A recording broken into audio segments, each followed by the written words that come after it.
Good afternoon, everybody. Welcome to the start of the municipal year. I'd like to welcome Councillors Mann and Councillor Elliott to the Hub team and hope you enjoy it. A bit worried you sat together, but I'm sure we'll get through that. Right, if I start on the agenda then, everyone. So item 1, apologies for absence. Mr. White. Thank you, Leader. Good afternoon, members. We've got an apology from Councillor Bridgewater and a potential apology from Councillor Mott, who is endeavouring to get here as soon as she can. Thank you, Mr. White. Declarations of interest, if anybody has any, please shout now. Or if they end up coming up in the meeting, please alert us.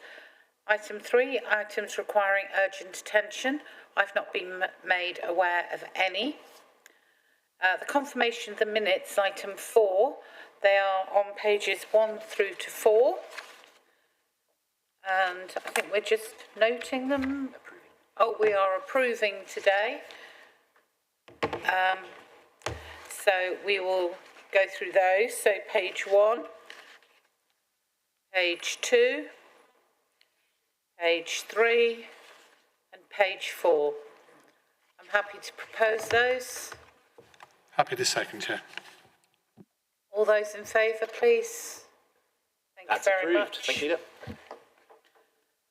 Public questions, I believe we have received none, Mr. White. That's correct. Thank you, Leader. Thank you. Then if we can move on to pages 5 to 14, the Hub Committee Forward Plan. I have to say, I was quite shocked by the length of this, but it is the whole year with them all planned in. So as there are so many, does anybody have any comments on any of them, please? Or if they think items are not there that could be there, and things like that for your portfolio areas. Councillor Elliott, please. So it's a very minor point, but I noticed that the write-off report for today had my name next to it. And I think it's Councillor Edmonds that's leading on that. So that was just a minor change. Okay, thank you for that. Noted. Any other questions? I can see we've got a very busy September meeting. September goes over a few pages, 2.5 pages. So I think we'll all be here for soup and fish. I'm hoping it's Mrs. Buckle that's taken up most of the space for that one. It does seem to be quite busy with policy as well. So we will need time for that. Right, if I move on from that, everybody's happy to note the forward plan? Thank you. Right, then if we move on to the really good news of the meeting, which is item 7 on page 15 through to pages 46, is the Corporate Peer Challenge. Before I invite the Chief Exec to speak on this paper, I would just like to say thank you to everyone who was involved with this, for all of you taking your time out of busy days to get this report that we have. I'd especially like to thank, and I know I've done it privately, and I know that Mr. Bates has, I'd like to thank Sarah Jasper and Catherine Pearce, because I don't think we'd have got through it without them, with the fastidious organisation and the peer challenge report that they wrote to send out to our challengers. Excellent documents, and that week they worked tirelessly, and Amelia, I can't think who the other, Anna wasn't it, in South Hams, who also did a lot towards this. So I'd just like to publicly thank those ladies hidden away, but who did so much for the organisation. This is a report that we've got every right to be truly proud of. We did really, really well. Some of the recommendations we've pretty much already addressed, and we will be going forward with some more of the comments. And I think for the rest of that, I would like to just bring in the Chief Exec, please. Thank you very much, Leader, and thank you very much for your thanks to colleagues who helped with the organisation of the peer review. It is indeed a massive point of recognition for West Devon Borough Council to be judged by one's peers within the sector, people who are councillors like yourselves, hub members, officers like ourselves. That is the true test of quality of an organisation, and I believe we've passed that test with flying colours. It is a seriously positive commendation for you as members. It says much about the way you work together, the effective member-to-member working relationships across the council, and indeed the effective member and officer working relationships too. The report has much to say about the way in which the organisation is led, the way in which it is managed, its governance arrangements and its decision-making arrangements. But I would like to point to paragraph 2.2 of the report, which is the opening sentence of the executive summary of the report, which I think encapsulates it. West Devon is a high-performing council which is well led and managed and is delivering consistently well on behalf of its residents and communities. I think that pretty much says it all. We are here to serve the people of West Devon, and I believe that this report clearly articulates the way in which we are doing that well.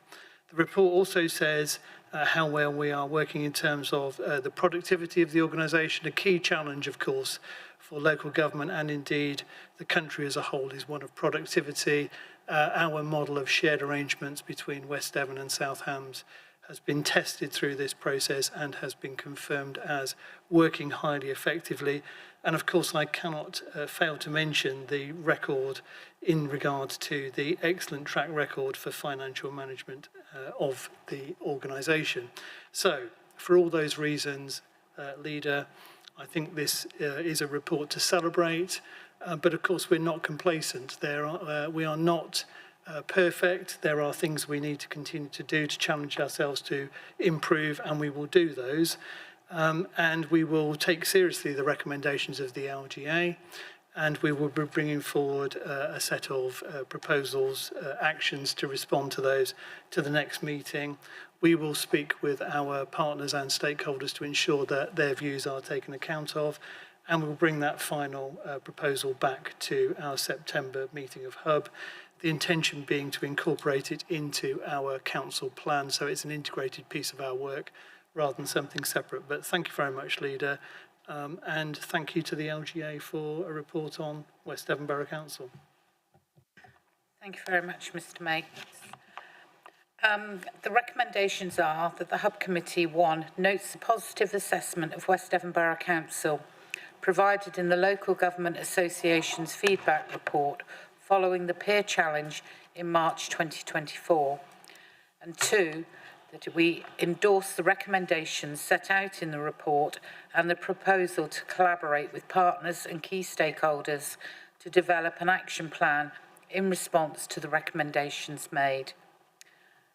Do I have a proposer, please? No, I'm happy to propose, sorry. Brain's gone. You threw me then. Happy to second, though. Does anyone have any questions, comments? Councillor Edmonds, please. Thank you, Leader. Well, I echo everything that you said in your introduction and indeed the Chief Executive's comments as well. It's been a terrific result and one that has been in the making, I think, for a number of years. These things don't just happen overnight, so it's a great team effort, I think, stretching back over quite a lengthy period, but it's good news. I'm drawn to the recommendations. I think there were 8 recommendations. I'm on 2.7 on page 17 or 16. Recommendation number 5, tell your story louder. So it is a good news story, and I know there's going to be an action plan, and as well that could incorporate partners. Are we intending to include town and parish councils as one of those partners? Because I'd be very keen that we communicate this message, particularly to our town and parish councils, as members, that we deliver that message. So if it's not part of the action plan, is there perhaps a briefing that could be put together to help members to take that consistent message to our towns and parishes, so that, perhaps that will help to make sure that we are in unison and that they are fully aware of, what's happening at this council. I agree with you totally there.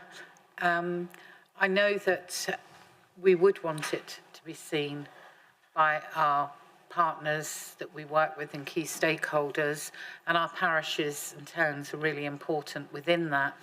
I think it goes on the website publicly from the 22nd of June. We're allowed to put it up publicly then. So I think from then, and I think the idea of having a briefing note for members to take to their towns and parishes is a really good idea. So thank you, Councillor Edmonds. Councillor Moody. Leader, Sorry. So just to say, given we are in the pre-election period, can I suggest that we publish the report on the 27th as we should, and we wait until just after the election, and then we will be able to say more about this more freely, I think. Thank you for reminding me. And me. Can we please bear in mind Purder, all of us? Councillor Moody, please. Thank you very much. I'd like to thank the Chief Exec and all the officers for the report that we have in front of us, and thank you to the Local Government Association. And I think that to get an A star is pretty damn good. But what's even more encouraging is that we're not going to rest on our laurels, but we also have challenges ahead of us which we are planning for, so that we will go from very, very, very good to very, very, very, very good. But no, I'm really pleased with the whole report. Thank you. Thank you, Councillor Moody. I think a lot of the points that have been raised within here, I think quite a few we're already working on now. I'm doing my bit that I'm supposed to be doing for media and masterclasses, etc.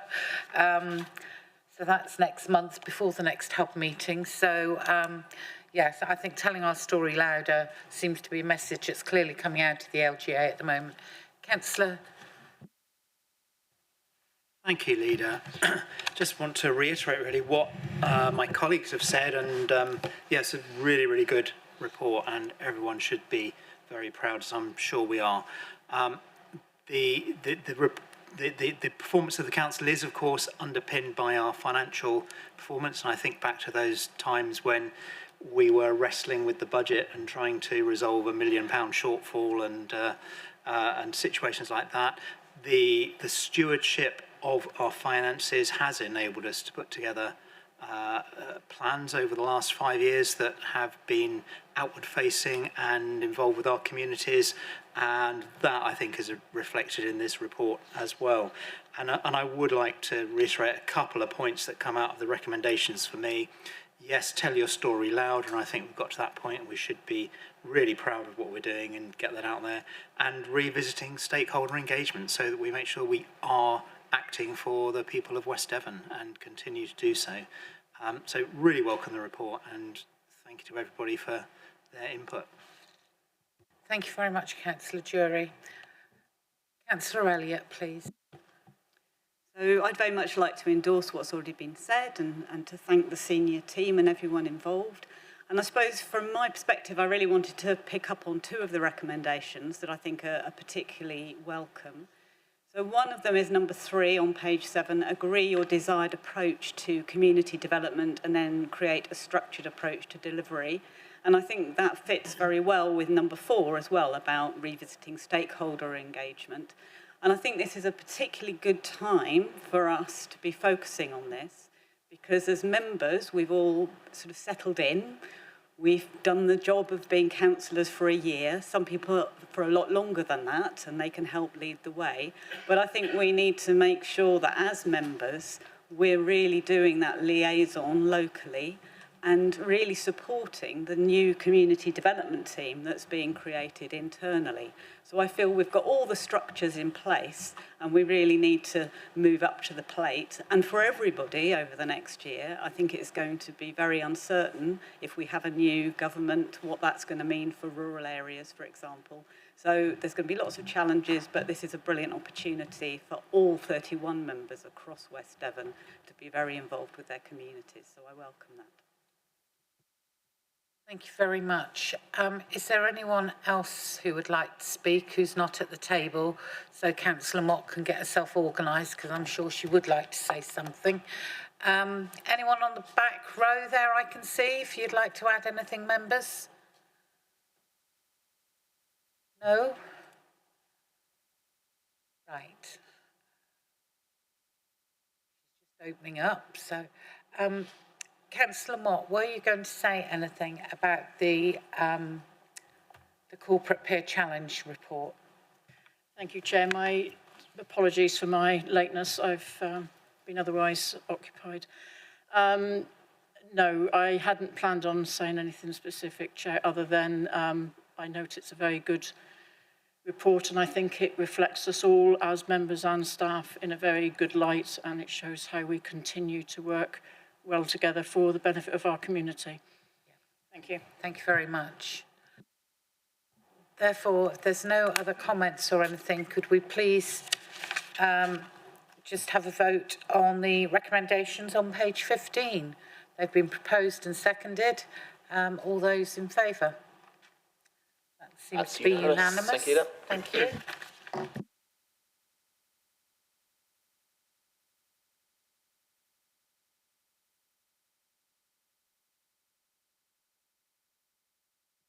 The next item on the agenda is an interesting one.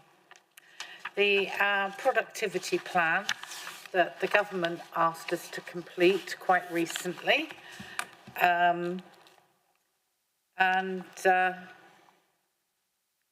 shall let Mrs. Buckle speak to the plan, but for some of the actual content, I think Mr. Bates should present some of it. Don't you, Mrs. Buckle? Absolutely, Leader. Thank you. Thank you very much, Leader.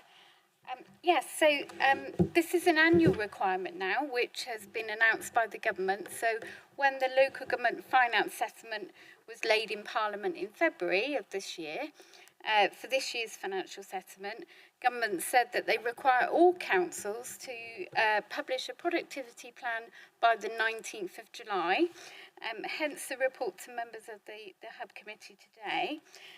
What they are looking for as part of the productivity plan were some specific criteria which we have laid out in the report.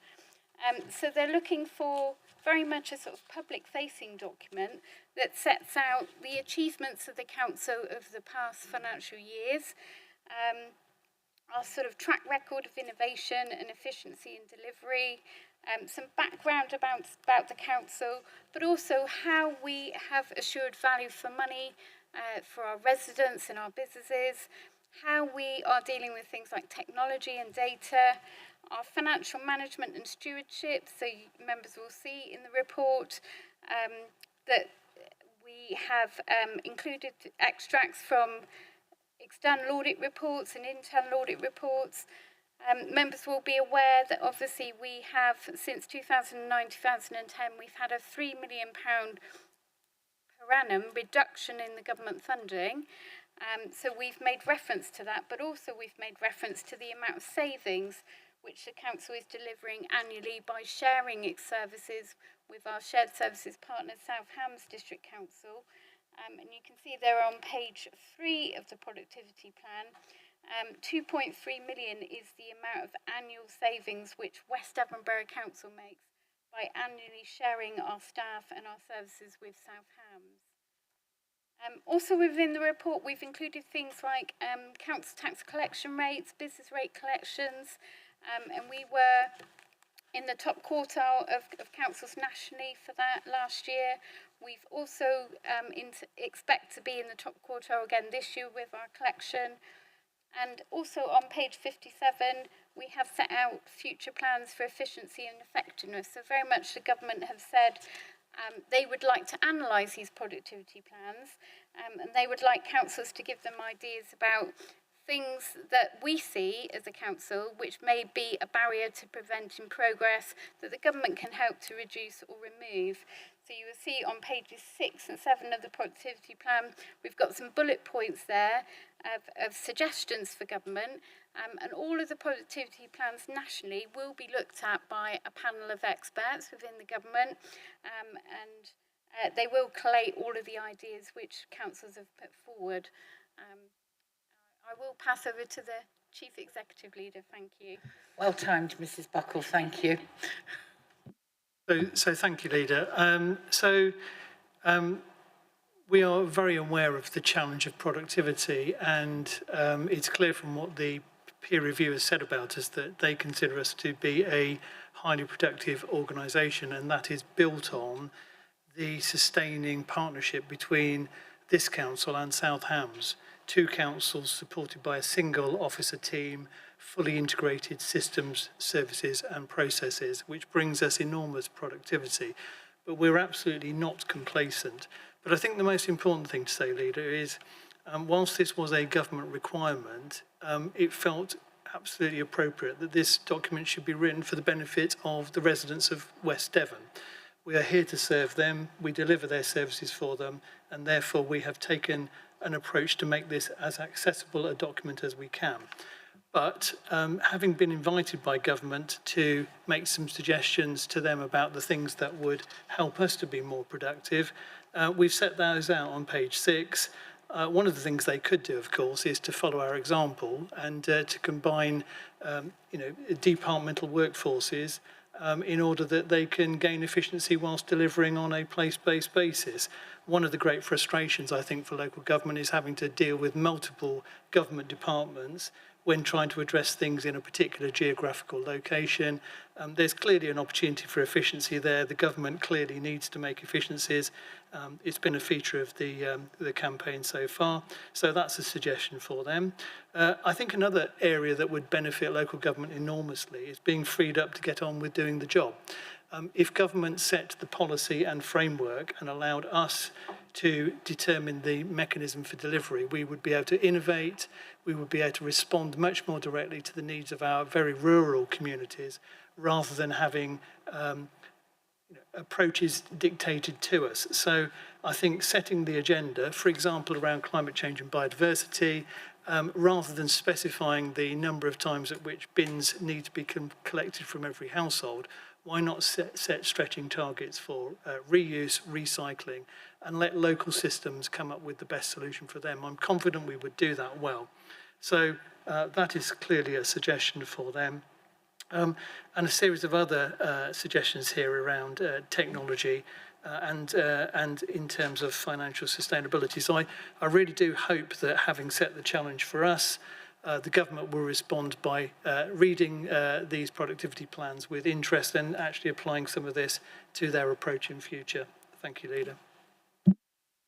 Thank you very much. This has caused a bit of consternation within councils and up with the Local Government Association. Ours has caused much mirth with our reply to what we think they could be doing to help us. So I think that is very good. It's a really well set out document. It is putting us in alignment with all our documents, that they are all having the same design. And so it's very corporate looking and everything else, which is great, that, we have a theme. Although the picture on this one doesn't look much like the moors, it's too yellow and lovely. So it's heather seas. Oh, that's gorse, actually, isn't it? Not heathers. It's gorse on the front of it. So does anybody have any questions on the document? Councillor Edmonds, please. Thank you, Leader. Well, I'm just wondering what, this productivity review panel, once they've looked at all the submissions from all the various councils, is it their intention to provide us with some feedback. It almost looks as though it's a sharing best practice exercise, and if we can learn from perhaps what other, I doubt we will, of course, they'll learn more from us, but, you know, should there be something that does come out that we're not doing, is that their intentions? You may well not know this at this stage, but I would hope that something will be fed back so that we can see, you know, perhaps what other councils are doing. And at least I would feel then that there is some real purpose and benefit in all the effort that officers have had to put in to put this together, that if we see some output, which is positive, then we may be able to perhaps gain something from. I think I'm going to leave that to the Chief Exec to answer, and I'll be interested to hear the answer as well. Well, thank you, Councillor Edmonds. I mean, I genuinely hope so, because then it will have been a fruitful and worthwhile exercise. Because we are always open to challenge, we're always open to changing the way we work, and we need to continue to innovate to be more productive. So if there are genuine ideas which come back from this, things that we can learn from other parts of the country, absolutely we will do that. And I hope that there might be some other bits of government, possibly, and other bits of the country that can learn from us. Anyone else have any points, questions they'd like to raise? No? Right. If I can move the recommendations on page 47 of the agendas, that the Hub Committee, 1, approve the content and publication of the West Devon Productivity Plan at Appendix A, and 2, delegate any minor amendments to the Director of Finance in consultation with the Leader of the Council ahead of the submission to the Department for Levelling Up, Housing and Communities by the deadline of the 19th of July. Gosh, we're well ahead of the game. May I have a seconder, please? Happy to second. Any debate, anybody? Councillor Jury, please. Thank you. I think in many ways, although I'm sure this was took officer resource away from what it perhaps might have otherwise been doing to be more productive, which is ironic in itself, is a useful document. The irony of also having it next to the corporate peer challenge in the agenda is not lost on me either, that there's already something in existence that is really practical and really useful and immediately beneficial to us.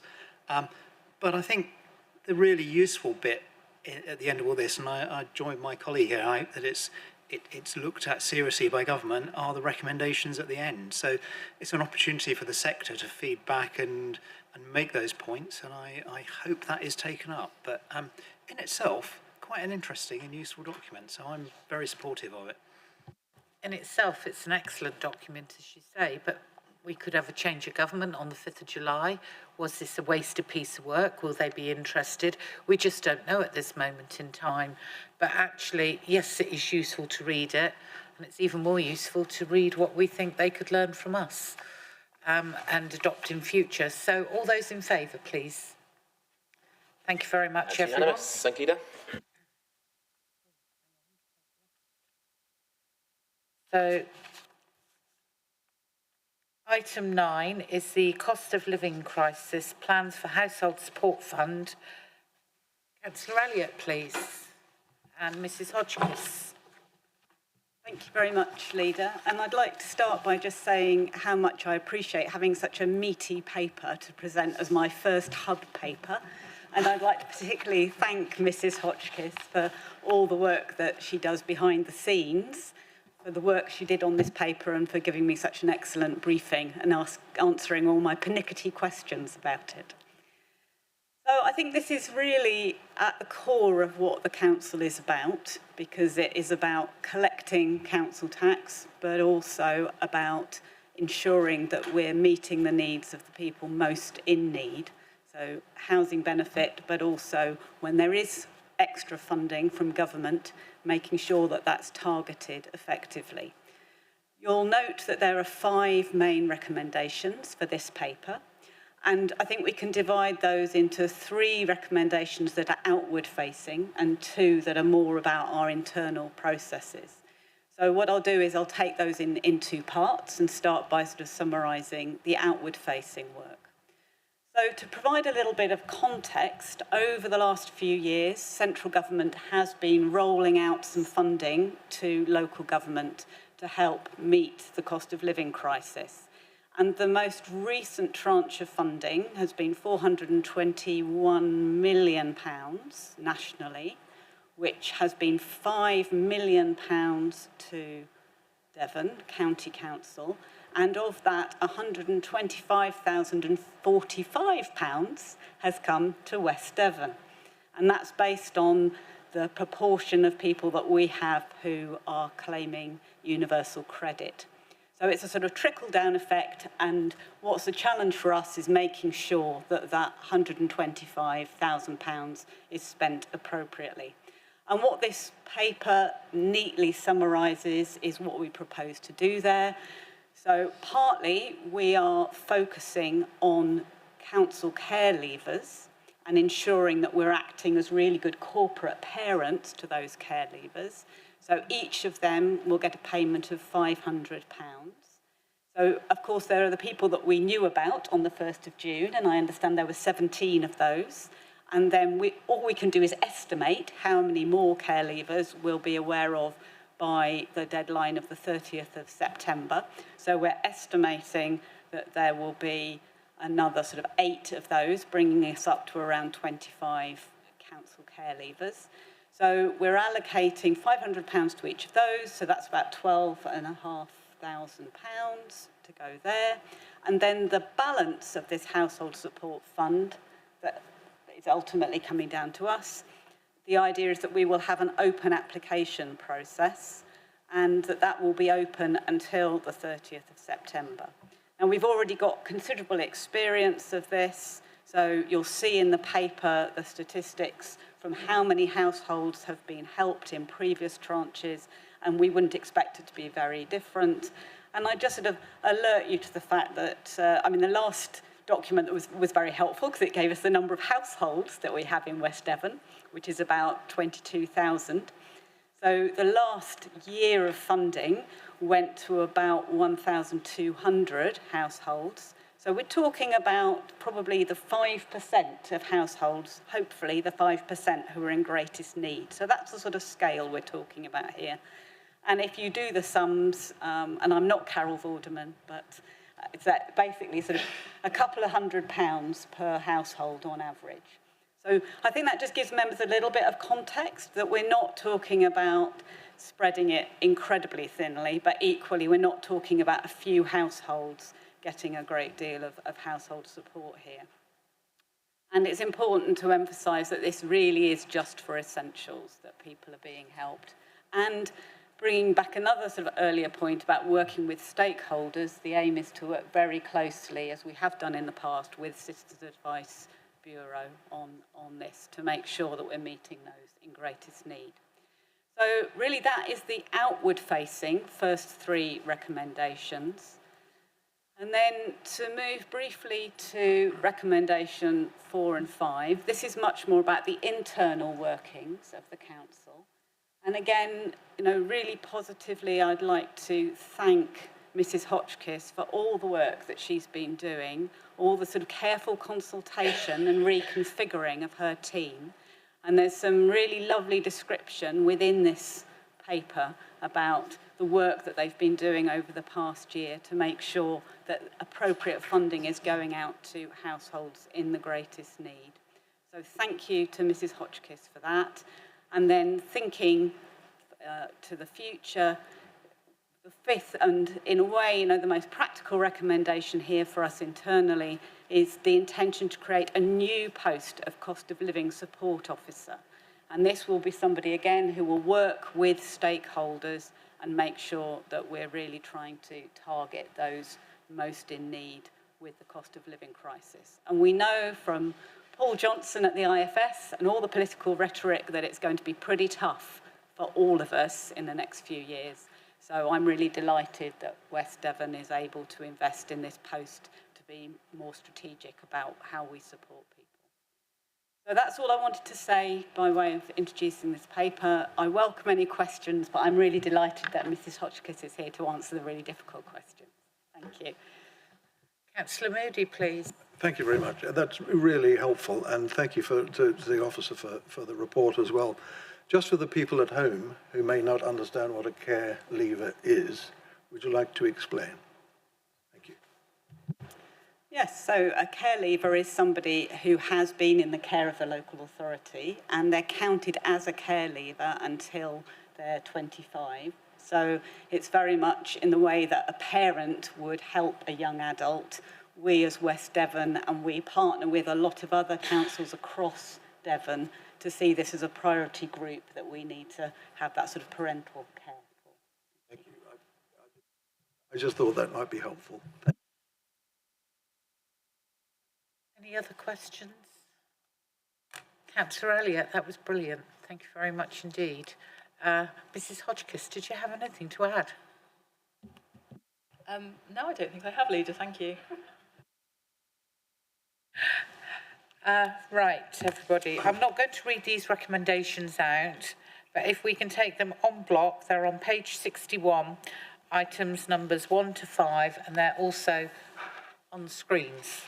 So we'll scroll up and down as we need. So I'm happy to propose all of them en bloc. Happy to second. Thank you, Councillor Elliott. And all those, any debate from anybody, please? No? Oh, Councillor Renders. No, it's just since I've got to follow. Very well done indeed, Councillor. It was brilliant, that. Very well put. Everything came across brilliant. I think you eliminated most of the questions with the amount of context you got in there, so I'm fully supportive of this one. So, yes, well done. Thank you. Anybody else at the back? No? Can I see a vote then, please? All those in favour? Thank you very much That's indeed. unanimous for the 5 recommendations. Thank you, Leader. Right, as he rightly says, it's now the turn of the Deputy Leader with housing paper. Councillor Thank you. Renders. Yes, I'm here. Thank you. Thank you, Leader. I'm looking for an endorsement today rather than an in-depth paper. So, members, we have in front of you a new initiative from the Housing Enabling team. As part of our commitment to the housing crisis, officers have been trying to find more effective ways to understand the housing needs of our residents and to be able to advise our communities, registered providers and other stakeholders of the need for a particular size and type of affordable housing. Historically, if officers were looking at need, a survey would be commissioned by an external partner, or number of applicants on the Devon Home Choice Register, for example, would be used. However, the response rates to these housing survey needs have generally been very poor, and we're not always targeting those that were in need of an affordable home. Assumptions were likely, things were missed, and to have made it that they were and just assume that they were already on the Devon Home Choice scheme. Many people didn't complete surveys. It didn't always reach the people that had already been displaced from a community either, and I found that out when I did quite an extensive one up in Princetown. Officers have therefore produced a parish profile for every parish area within West Devon. These profiles include data that is available to the general public, so it's already in the public domain, and will be updated on a regular basis and reviewed by the Housing Advisory Group. The profiles provide a picture, including the numbers of the housing register on the housing register, amount of housing stock that our customers have access to, as well as the amount of people that have applied for a vacancy. We have also looked at market data such as average rents and for sale prices, as well as education capacity at schools within each parish. These are the first iteration, and should the parish profiles be adopted as an initiative today, we will be open to suggestions about how these could be improved in the future. We will be contacting every parish to advise them that this tool is available on our website, and be offering an easy to read poster for them to download and use as they choose. These will be a useful inclusion for those communities who have or are in the process of undertaking a neighbourhood plan, for example. So far, the profiles have been used to support registered providers when they are seeking funding from Homes England and their boards.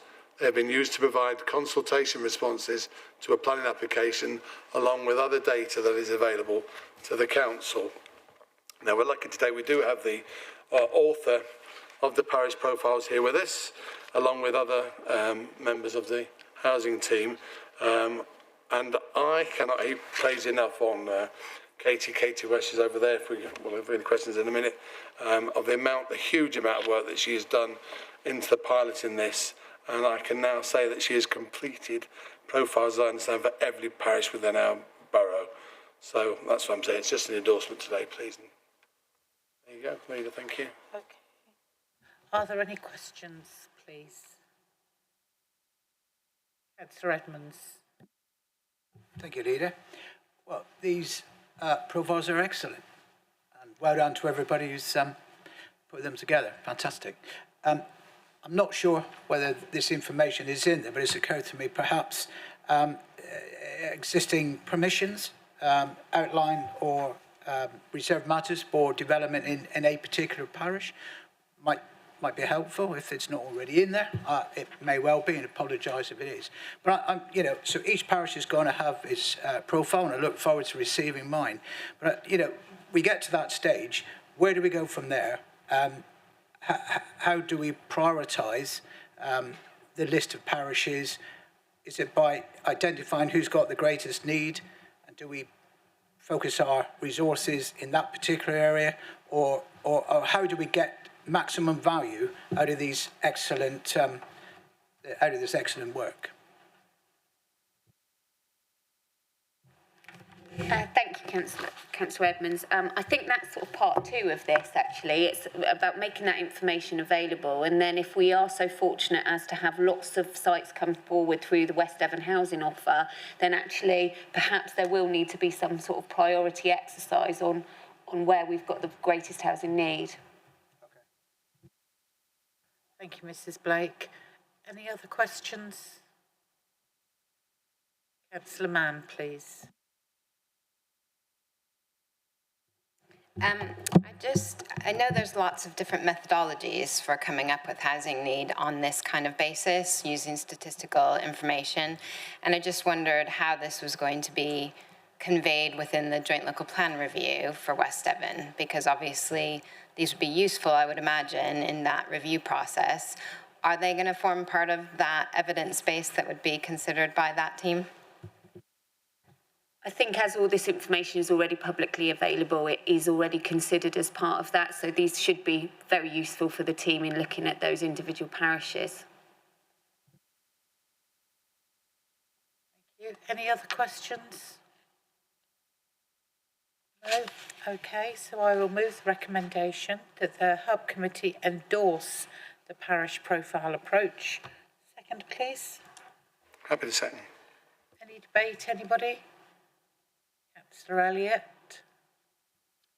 So I just wanted to say what a great initiative I think this is, and I think it's really good to see this as a staged approach.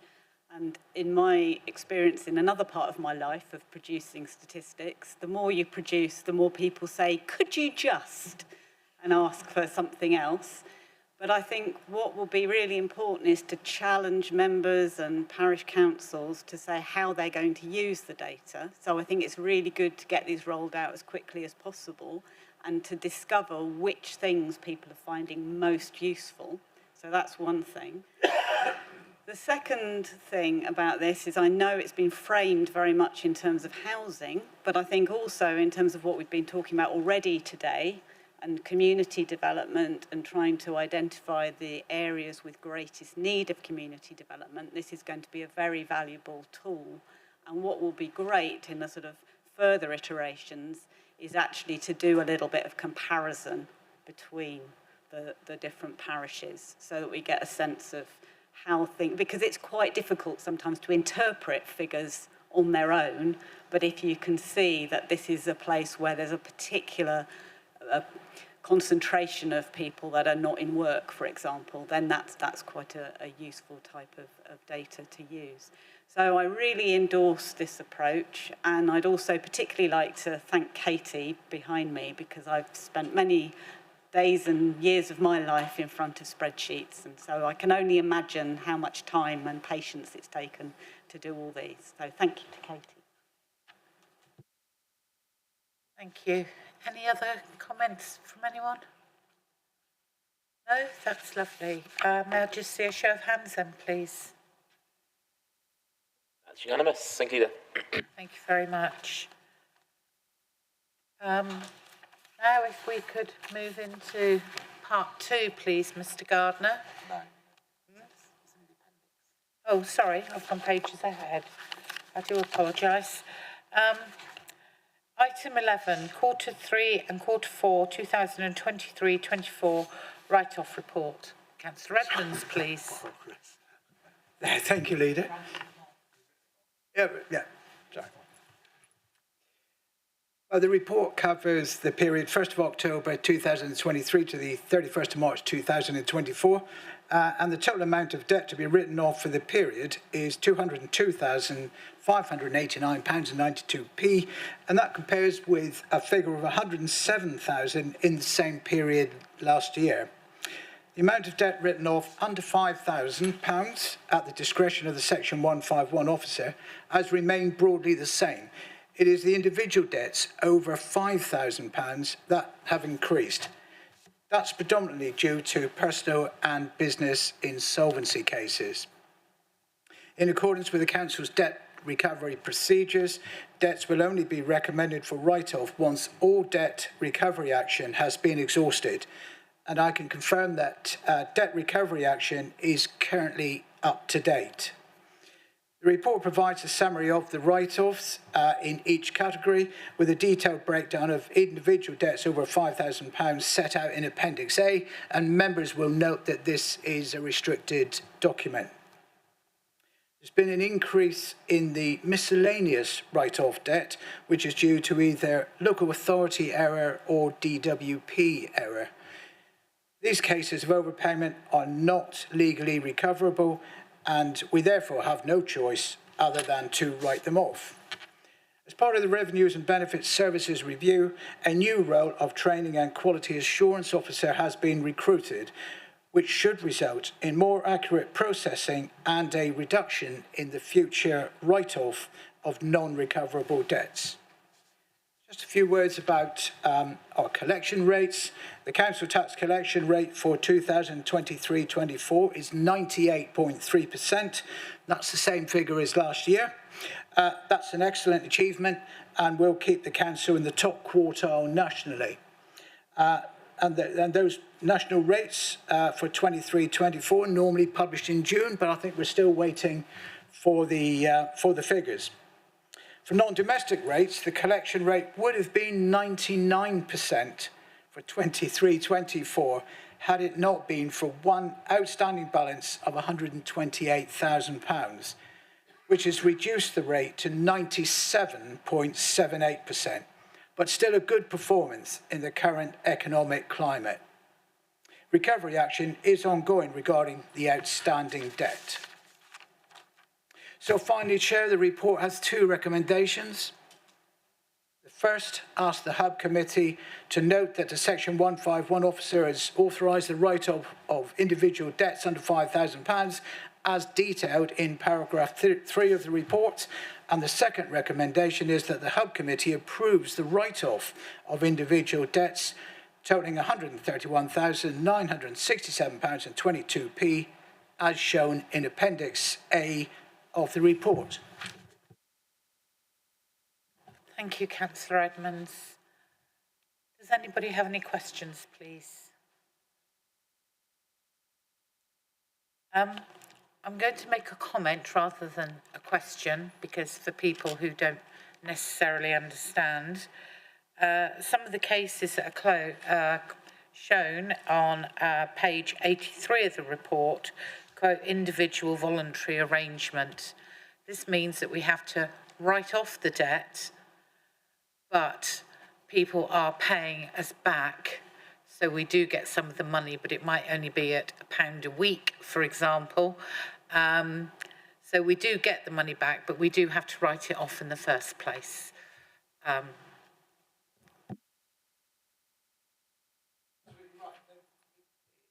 if there's a payment, a dividend being received through that involuntary arrangement, then the debt is written back on to the book whilst it's in receipt of those dividends. So it comes back on to our records as long as that dividend is being received at 27 pence a week or whatever. Yeah, thank you very much for that. That I just right? think we need to make it quite clear. Right. Right, Councillor Edmonds has proposed the recommendations. I'm happy to second. We're in debate now, so would anybody like to debate, make any comments or whatever? Councillor Dexter, please. Please remember Appendix A is exempt. I wasn't going to, Thank you. thank you, Leader, I wasn't going to make any specific comment about any particular debts, except to note that obviously when you look at it, they go back a very long time, because the council is making quite a lot of effort over that course of time to collect the debts, and only when it becomes the end, the write-off. I did just wonder, the sort of value of debts that we have that is in this process but not yet written off. Do we have a sense of how much that is? In other words, how much is in danger of future write-offs? Councillor Mrs Hotchkiss, would you like to answer that? I'm actually going to defer to Mrs Buckle because it's more around bad debt provision. She'll be better able to explain that than I can. Mrs Buckle, please. Yes, thank you, Leader. So yes, exactly right. As part of the annual accounts, we do make a provision for bad or doubtful debts. And the way that we do that is any debt that is between current debt and 2 years old, we provide for 15%. If it's between 2 and 3 years old, we provide for 30%. If it's between 3 and 4 years old, we provide for 50%, and anything over that, we provide for 100%. So it's done on an age debt profile. Currently, in terms of council tax, we have provided for, we've got a provision for £3 million. So that's 64% of the current debt. And for business rates, we currently have a provision for 730,000. So when the accounts are presented to the Audit and Governance Committee, you will see within the notes the level of debt, or bad and doubtful debt, that we have already provided for. But we do use that age debt analysis, so it's very much, we provide for 15% if it's between current debt and 2 years, and then we provide for a higher level as the debts go back. Thank you. That answer that, Councillor Dexter.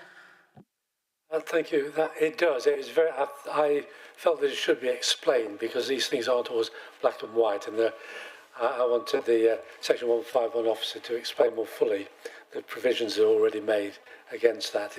This sits within that context. Thank you very much. Thank you, Mrs Buckle. Does anybody else have any comments? No? So could we have a vote, please, on recommendations 1 and 2 on page 79 and on the screen? All those in favour, please. That's unanimous for both recommendations. Thank you. Thank you very much, everybody. That's the end of the meeting. So, God, 50 minutes.